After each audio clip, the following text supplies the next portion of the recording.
స్వామియే శరణమయ్యప్ప. మన పిఠాపురం నియోజకవర్గం గొల్లపోలు అనే ఊరిలో స్వాములకి 90 రోజుల పాటు అన్నదానం కార్యక్రమం ఏర్పాటు చేయడం జరిగింది.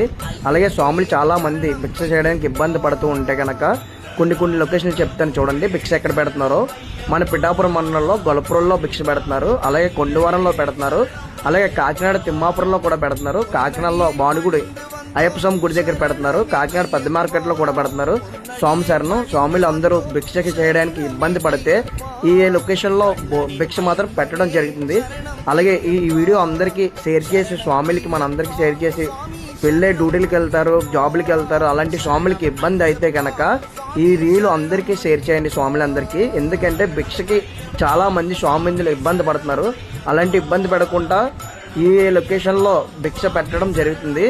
అలాగే మన పిఠాపురం రామా టాకీస్ దగ్గర ఉన్న అయ్యప్ప స్వామి గుడిలో కూడా ప్రతి 90 రోజులు మాత్రం అయ్యప్ప స్వామి దీక్షలో ఉన్న 41 రోజు మన రామా టాకీస్తో ఉన్న అయ్యప్ప స్వామి గుడిలో కూడా అన్నదానం పెడతారు. స్వామియే శరణమప్ప. ఈ రీలు అందరికీ షేర్ చేయండి.